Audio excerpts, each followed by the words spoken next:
To understand why most enterprises fail, we must strip away these synthetic layers of modern business jargon and look at the raw foundation of human behavior. Observe any transaction. A buyer is acquiring a path from an uncomfortable current reality toward a more desirable future state. They are purchasing a structural transition. The standard industry approach begins with a lightning bolt of inspiration. A creator imagines a new mobile application or a unique service delivery configuration and assumes the idea is the value. This leads to the most dangerous trap in entrepreneurship: falling in love with a mental creation. Creators tell their friends and families that no one has ever thought of this specific mechanism before, without verifying if the mechanism is actually needed. First principles logic demands a different starting point. An enterprise is simply a mechanism transporting a human across the chasm of their own discomfort. We invert the corporate process entirely.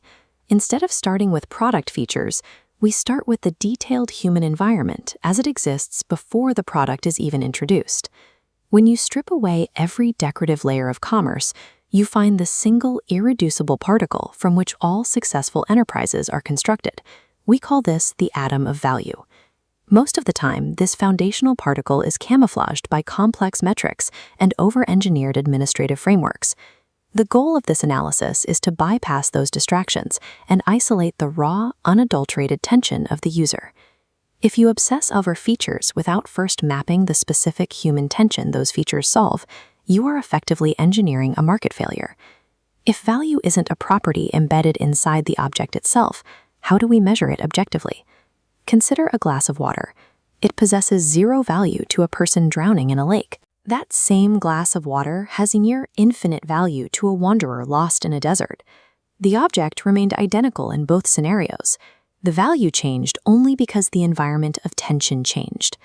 To model this environment, we define tension, or T, as a measurable deviation from a person's ideal baseline. This is the friction, the physical pain, or the cognitive load they are experiencing right now. Relief, or R, is the restoration of that personal equilibrium. It is the elimination of anxiety or the easing of physical strain. We find the objective value by subtracting the weight of the initial tension from the quality of the relief provided. If the relief does not significantly outweigh the cost of the problem, the value is effectively zero. We express this dynamic as V equals R minus T.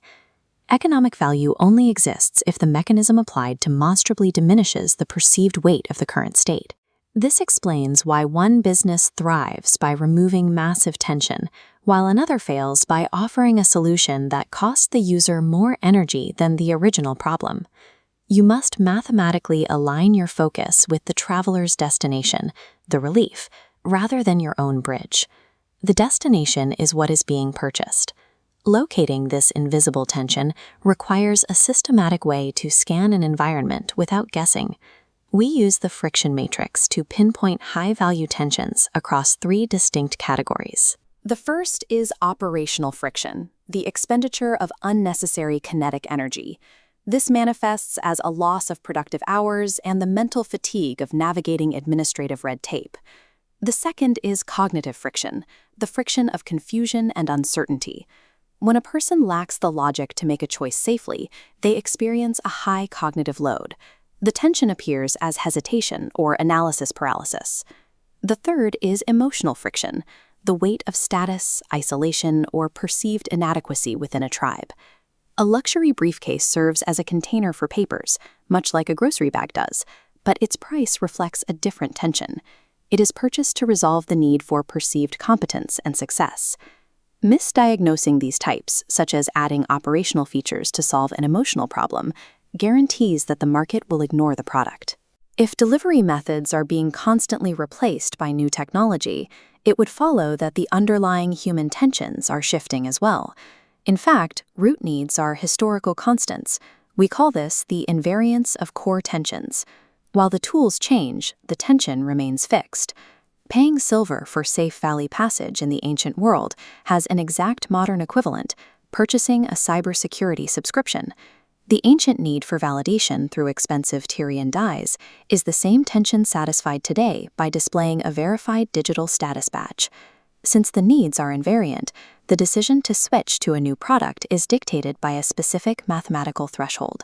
This is the energy calculus. Every user measures the energy cost of living with their current problem, E baseline, against the energy cost of using your new pathway. If a customer loses 8 hours a week to manual entry, but your new digital sheet requires only 10 minutes, the energy restored to their life is significant. Your ability to capture revenue is limited by the boundary of energy saved. Your mechanism must always cost less human energy to use than the original problem actually costs to live with. Human beings are treating their stored life force. They will only adopt an enterprise if it demonstrably restores net energy back to their world. We unify these mechanics into the detection loop. This is an actionable blueprint for builders. A first principles thinker uses this loop to locate environments where energy is leaking out of a system, identifying where economic value can be harvested by containing that spell. This marks a change in mindset. You are moving from a focus on features to a practice of designing specifically to close the gap between tension and relief. The true magnitude of any enterprise is directly proportional to the depth of the discomfort it heals. These foundational concepts are merely the bones of the system, but true implementation requires the complete source material. The physical edition of the Atom of Value contains the full architectural frameworks, exercises, and visual learning pages necessary to apply this to real-world problems. To build something that lasts, you must shed the habit of thinking by analogy and adopt the rigorous, deconstructive mindset detailed in the text. To master these frameworks and build from unadulterated first principles, secure your copy of the Atom of Value using the link below.